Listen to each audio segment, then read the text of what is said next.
오늘 말씀은 레위기 27장입니다. 1절서부터 13절까지 말씀. 27장 1절서부터 13절까지 말씀 교독합니다.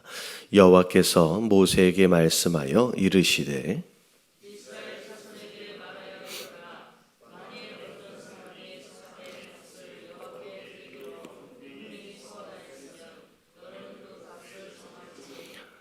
내가 정한 값은 20살로부터 60살까지는 남자면 성소의 세겔로 은 50세겔로 하고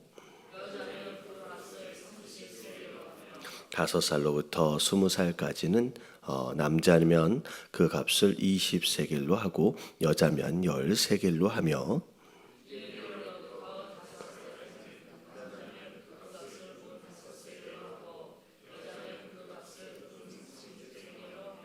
예순 살 이상은 남자면 그 값을 15세겔로 하고 여자는 10세겔로 하라.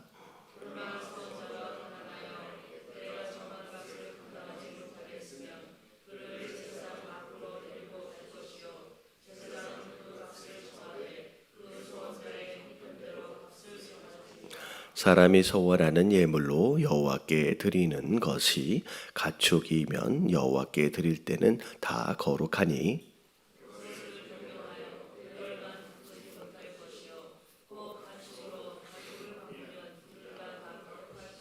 부정하여 여호와께 예물로 드리지 못할 가축이면 그 가축을 제사장 앞으로 끌어갈 것이요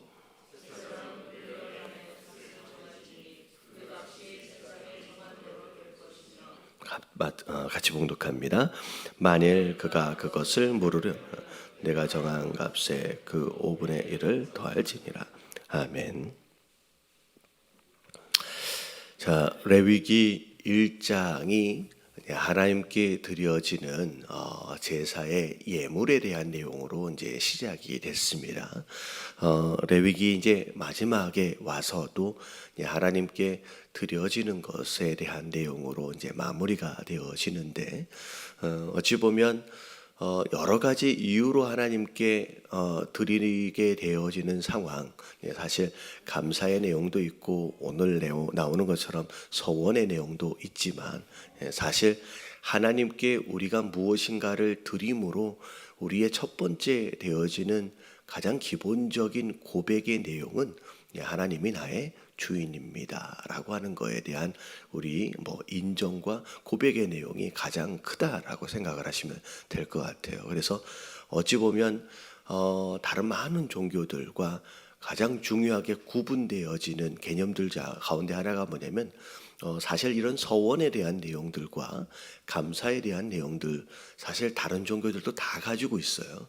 하지만 유일하게 우리만 가지고 있는 가장 중요한 신앙의 고백은 드림을 통하여 하나님이 우리의 하나님, 나의 주님입니다 라고 스스로의 소유권을 하나님께 인정해드리는 내 삶의 주인이 하나님입니다 라고 고백하는 내용이 어찌 보면 우리가 가지고 있는 기독교 신앙의 독특한 특징이라고 이제 이해할 수 있을 것 같습니다. 자, 그런 가운데 자, 27장의 마지막 이제 부분에 와서 이제 1절서부터 시작되는 서원에 대한 내용인데요. 이 서원이 이제 대략 내용은 좀 이해하실 수 있을 것 같아요. 하나님께 무엇인가로 드리겠다고 약속을 한 거예요. 약속을 어찌 보면 감사의 예물 같은 경우에는 하나님이 응답하신 것에 대하여 이미 응답하셨죠. 이미 응답하신 것에 대하여 하나님 제가 이렇게 너무 감사합니다 라고 응답이 먼저 있어졌고 그런 다음에 이제 예물이 드려지는 거잖아요. 응답에 대한 감사의 표현으로. 근데 서원은 아직 응답이 있는 상태가 아닙니다. 응답이 있는 상태가 아니라 응답을 기대하면서 기도하고 있는 거예요. 하나님 이렇게 응답해 주시옵소서라고 기대하는과 동시에 기도하고 있는 거예요. 아직 응답이 없어요. 근데 자, 소원은 아직 응답이 없는데 하나님 응답해 주시면 그것에 대한 감사로 이렇게 하나님께 드리겠습니다라고 뭐 하는 거예요? 약속하는 거겠죠.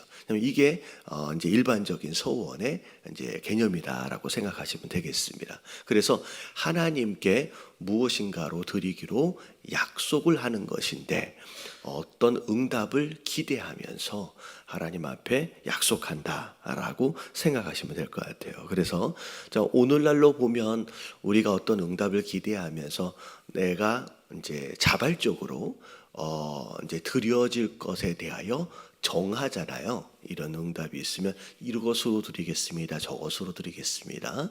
자, 근데 오늘 내용을 보니까 남자가 그런 서원을 하고 여자가 그런 서원을 하고 그리고 심지어 연령대를 따라서 서원을 할 때에 그 값을 그냥 정해 주십니다. 하나님이 정해 주시고 그리고 나중에 보면 이제 그게 사람의 값으로 이제 정해 주시기도 하지만 나중에 보니까 가축으로도 또 드릴 수가 있어요. 가축으로 드릴 수도 있어요. 자, 그 내용을 좀 볼게요. 자, 2절에 보니까 이스라엘 자손에게 말하여 이르라 만일 어떤 사람이 사람의 값을 여호와께 드리기로 분명히 서원하였으면 너는 그 값을 정할지니라고 나와 있어요. 자, 우리가 좀 주목해야 할 단어들 중에 하나가 뭐냐면 이 분명히라고 하는 단어예요. 어찌 보면 되게 이번 주일날도 이제 말씀을 함께 드렸던 것처럼 맹세하는 것에 대해서 이야기를 했거든요. 근데 이 서원에 대한 내용도 사실 하나님께 드리는 약속의 개념이라고 생각한다면 맹세와 굉장히 비슷한 개념이라고 생각할 수 있을 것 같습니다. 자, 분명히라고 하는 단어를 왜 썼을까? 네, 애매모호하게 드릴 것처럼 또 아닐 수 있는 것처럼의 약속이 아니라는 거죠. 하나님께 무엇인가에 대해서 약속한다라고 한다면 뭐 나중에 맘 바뀌면 뭐 이런 거 있잖아요. 화장실 이렇게 들어갈 때 마음 다르고 나올 때 마음 다르다고 어떤 응답이 있기 전에는 너무 간절해요. 너무 간절해요. 지난주일날 예를 들었던 그 내용들 가운데 하나가 뭐냐면 백만장자의 약속 기억나시죠? 자기가 죽을 상황, 죽음을 앞에 두고서는 뭘 못 드리겠습니까? 근데 다 드리겠다고 뭐 별 약속을 다 해도 응답이 있고 난 뒤에는 뭐라 그랬다 그래요? 내가 그때 너무 머리가 아팠었나 보다고 그렇게 얘기를 하는 것처럼 이게 분명하지 못한 그런 약속들로 인하여 나중에 어떻게 보면 지키지도 못하는 것으로 인하여 오히려 하나님과 되게 어색한 그런 상황들도 벌어질 수 있다라는 거죠. 자, 근데 여기서 서원을 한다, 하나님께 약속을 하려고 한다라고 한다면 분명히 하라는 거예요. 뒤에 흐지부지 되지 않도록. 하나님도 응답을 흐지부지 하시는 분이 아니잖아요. 분명히 응답을 하신다라고 한다면 그 응답에 합당한 어떤 약속에 대하여서도 분명히 확실하게 해야 된다라고 약속을 하시면서 심지어 뭐도 정하래요. 너는 그 값을 정하라라고 말씀하세요. 그래서 자, 8절서부터 7절까지 나오는 내용을 보면 자, 20살서부터 60살까지 자, 20살서부터 60살까지는 일반적으로 이스라엘 백성들이 사람의 숫자를 셀 때에 주로 사용하는 기준입니다.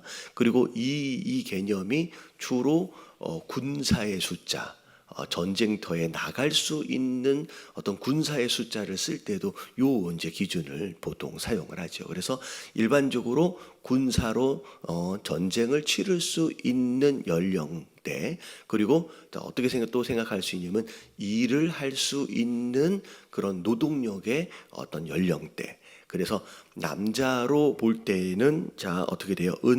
50세겔이 됩니다. 비교적 많은 숫자의 양입니다. 자, 그리고 여자일 경우에는 30세겔로 쳐요. 남자가 여자보다도 가치가 이렇게 낮느냐 뭐 이런 개념이기보다는 노동력의 가치 뭐 그렇게 생각을 할 수 있을 것 같아요. 어느 정도 일을 할 수 있느냐라고 하는. 그리고 연령대를 5살서부터 20살까지의 자, 남자라고 한다면 20세, 여자는 13개.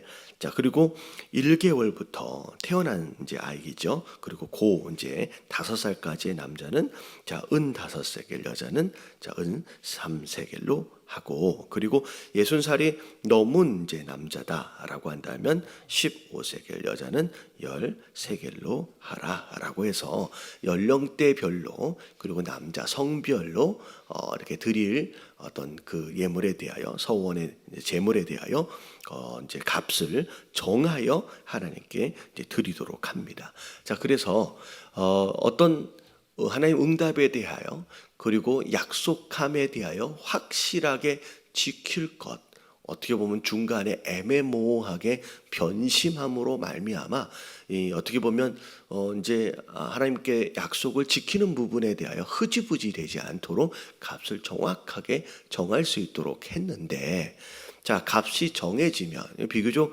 굉장히 많은 양입니다. 이제 근데 이걸 만약에 이렇게 값이 딱 정해져 버렸다라고 한다면, 만약에 가난한 자, 정말로 가난한 자는 어떤 하나님의 응답에 대하여 하나님께 이런 서원의 기도를 드릴 수 없는 상황이 벌어지잖아요. 자, 그것을 대비해서 어떻게 보면 그 가난한 자를 위해서 하나님이 이제 배려를 하시는 거죠. 자, 그래서 8절서부터는 서원하는 자가 만약에 가난해서 정한 값을 감당할 수가 없다라고 한다면 이런 상황이 벌어져요. 그러니까 하나님께 약속한다라고 하는 것은 빈부의 차에 의해서 누군가는 할 수 있고 누군가는 하지 못하도록 어떤 이런 차별을 두진 않겠다라고 하시는 거죠. 하나님은 그 사람이 부유하든 아니면 가난하든 상관이 없이 나를 향하여 기도할 수 있고 또 그 기도의 응답을 위하여 함께 약속하며 소원할 수 있도록의 기회를 누구든지 제공하겠다라고 하나님 이제 배려하신 거죠. 자, 그래서 자, 소원을 할 때 자, 그가 어떻게 해요? 제사장 앞으로 가요. 제사장을 앞으로 가서 내 사정이 이렇습니다. 내 기도의 제목이 이렇습니다. 라고 소원의 내용들을 제사장 앞에 가면, 자, 제사장이 그 소원하는 자의 형편을 보면서 이 사람은 이 정도는 이제 할 수 있는 여력이 있겠구나라고 제사장이 정해주게끔 되어 있는 거죠. 그래서 하나님이 어떻게 보면 돈이 많은 자들만이 소원을 하여 그렇게 응답받고 하지 않고 가난한 자든 누구든 함께 하나님께 소원하여 기도하며 예물을 드릴 수 있도록 그렇게 배려하신 내용이 나온다라는 거죠.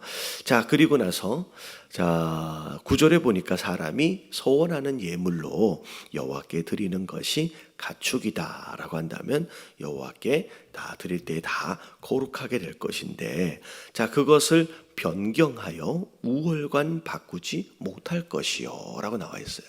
자, 하나님께 이렇게 소원의 예물을 드린데 또 이제 예물로 이제 짐승을 또 제물로 드리는 상황이 되었을 때, 자, 이걸 바꾸는 일이 없게끔 하나님께서 이제 말씀하시는 거죠.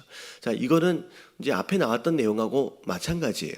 중간에 변심할 수 있다라는 거죠. 그래서 나는 처음에 소로 드리려고 하다가 나중에 중간에 양으로 바꾼다든지 염소로 바꾼다든지 이런 상황. 어찌 보면 사실은 드리는 건 드리는 거지만 중간에 변심을 한다라고 하는 것은 뭐가 바뀐 거예요? 약속에 대하여 마음이 바뀐 거죠. 약속을 지키지 않는 또 다른 형태의 모습입니다. 그러니까 드리려다가 드리지 않는 것도 약속을 지키지 않는 것이고, 그리고 중간에 마음이 바뀌어서 재물의 어떤 수준 자체가 또 바뀐다라고 한다면 이것도 어찌 보면 어떤 약속을 지키지 못하는 거죠. 그래서 하나님께서는 그렇게 하지 못하도록 하시되, 심지어 이제 마지막 13절에 보니까, 자, 만약 그가 그것을 물으려면, 자, 네가 정한 값에 뭐를 정하래요? 5분의 1을 더하래요. 자, 5분의 1을 더한다라고 하는 것은 이거는 속건제에 대한 개념입니다. 자, 뭐냐면 속건제는 죄를 사하는 제사잖아요. 근데 죄를 사함에 있어서 어떤 재정적 피해를 누군가에게 주었다라고 했을 경우, 그리고 그것에 대한 변상을 하는 거죠. 변상으로 그 물건 값에다가 5분의 1을 더 더해가지고 배상을 이제 해주는 거라는 거죠. 그래서 하나님도 마찬가지예요. 네가 마음이 변해가지고 짐승을 물렸다라고 한다면, 하나님, 나는 이거 짐승 못 내놓겠는데요, 이런 상황이 벌어지면 사실 그 약속을 지키지 못하는 것조차도 하나님 앞에서 뭐 하는 거예요? 죄를 짓는 거라는 거예요. 그래서 그 약속을 지키지 못한 죄에 대한 값으로 그 재물의 값뿐만이 아니라 그것에 5분의 1을 더해서 속건제로 또 드려야 한다라고 하는 것을 다시 하나님 말씀을 하시는 거죠. 자, 그러면서 많은 사람들이 소원을 합니다. 하죠. 왜냐하면 당장 발등에 불이 떨어지면 이 문제를 해결하기 위하여, 하나님, 이거 해결이 되면 어떻게 하겠습니다 라고 굉장히 급하게 어떤 소원을 할 수 있다라는 거죠. 근데 오늘 말씀을 통하여서 소원을 할 때에 떨어진 발등의 불로 인하여 급한 마음에 그냥 아무렇게나 하면 돼야 한대요. 안 된다는 거예요. 오늘 2절에 나와 있는 것처럼 분명히 소원하라. 그러니까 확실하게 어떤 급한 마음 가운데 그냥 어찌 보면 그 바리새인들이나 서기관이 하는 맹세처럼 그냥 안 지키면 어쩔 수 없지라고 하는 그런 개념으로 되어지는 소원은 하나님 앞에서의 오히려 어떻게 보면 거짓 소원에 해당된다는 거예요. 그러니까 그런 식의 마음으로 함부로 하나님 앞에 소원하지 말라는 거예요. 분명히. 그래서 우리가 오늘 한번 생각해야 될 내용들이 하나가 뭐냐면, 주일날 말씀을 드렸어요. 종종 더 많은 경우입니다. 하나님이 마음이 넓으시니까 하나님은 이해해 주시겠지, 하나님은 사랑이시지라고 하는 그런 개념으로 인하여서 유독 사람에게 한 약속보다, 하나님이 사람에게 하는 약속보다 하나님에게 하는 약속을 더 지키지 못할 때가 많다라는 거예요. 그래서 더 이런 개념이라고 생각할 수 있을 것 같아요. 우리가 직장 생활을 하고 사업을 한다라고 했을 때 내 직장 상사 아니면 사업을 한다 그러면 뭐 거래처 사장님, 우리가 그들에게 배려하고 있는 그런 모습과 우리의 부모님에게 배려하고 있는 그 모습하고를 종종 비교를 해보면 이런 마음이 있어요. 부모님은 다 이해해 주시겠지. 물론 이제 효녀들은 좀 다를 수 있지만 일반적으로 자녀되어진 상황 가운데 과연 우리의 부모님께 배려하고 있는 선물이나 드리는 것이나 이런 것들하고 비교를 하고 우리의 거래처 사장이라든지 아니면 직장 상사에게 하고 있는 우리의 선물의 이런 수준하고를 비교를 해보면 죄송하고 미안한 상황이지만 이게 더 높은 가능성이 높다는 거죠. 그러니까 우리 부모님은 나를 이해해 주시겠지, 나를 아시니까, 나를 다 아시니까, 뭐 이런 개념일 수 있을 거예요. 근데 이게 하나님께도 동일하게 적용되어질 부분들이 많다라는 거예요. 하나님 다 아시니까 다 이해하시고 다 뭐 그런 개념으로. 그래서 하나님께 우리가 어떤 마음을 갖고 무엇으로 약속을 지키고 하는 그런 개념이 사실은 누구보다 높아야 돼요. 직장 상사보다, 거래처 사장보다 훨씬 더 높아야 돼요. 그냥 가볍게 내가 하면 하고 못하면 어쩔 수 없어, 그런 개념으로 우리가 하나님 앞에 무엇인가를 드리고 약속해서는 안 된다라는 거죠. 그래서 우리가 어떤 서원이나 약속을 할 때 우리가 이렇게 신중한 마음으로 반드시 내가 지키겠다라고 하는 그런 마음을 가지고 우리가 약속을 해야 된다는 거죠. 그래서 여러분 오늘 함께 기도하실 때 그런 거예요. 하나님, 내가 서원을 할 때도 내가 신중하게 정말 내가 반드시 지키겠다라고 하는 그런 마음을 가지고 분명히 서원을 해야 될 뿐만이 아니라, 내가 오늘 말씀 나온 것처럼 정말 내가 하나님 앞에 약속한 것이 있다라고 한다면, 그리고 그에 대하여 하나님 응답하신 것이 있다라고 한다면, 하나님이 내 삶 가운데 약속을 지키신 거예요. 먼저 약속을 지켜주신 것처럼 나도 반드시 그에 합당한 약속을 지킬 줄 아는 저와 여러분들 되시길 주님의 이름으로 축원합니다. 그래서 반드시 지키라는 거예요. 하나님, 내가 내년에 뭐 하겠습니다. 올해까지 뭘 하겠습니다. 굉장히 많은 맹세와 서원들.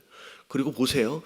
올해 한 해 동안을 살아가면서, 자, 송구영신 예배 때 하나님께 우리가 기도의 제목들을 적으면서 분명히 하나님과의 소원의 약속들을 하신 것이 있다라는 거예요. 그럼 그랬을 때 하나님은 나의 삶 가운데 이렇게 저렇게 응답을 하셨는데 그리고 근데 왜 나는 하나님 앞에 그에 합당한 응답에 합당한 약속을 지키지 않느냐는 거죠. 여러분, 약속이 지켜지지, 서원의 약속이 지켜지지 않았다라고 한다면 여러분 반드시 하나님 앞에 드리시고, 그리고 정해진 기간 안에, 오늘 말씀을 통하여 율법적인 개념이기보다는 정해진 기간 안에 내가 서원의 약속을 지키지 못한 것이 있다라고 한다면, 오늘 마지막에 나온 것처럼 여러분 5분의 1을 더하셔서 드리세요.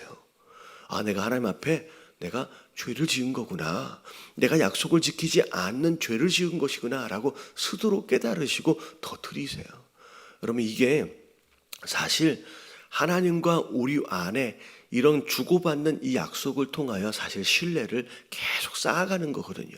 근데 그 안에서 하나님은 나에게 신실하게 이 신뢰를 쌓아가시려고 노력하시는데, 나는 과연 그 신뢰를 쌓아가기 위해서 어떻게 노력하고 있는지를 돌아보시면서 우리가 이런 소원과 맹세와 약속과 이런 모든 과정들을 통하여 하나님과의 더 깊은 관계, 더 성숙한 그런 관계로 세워갈 수 있는 저와 여러분들 되시길 주님의 이름으로 축원합니다.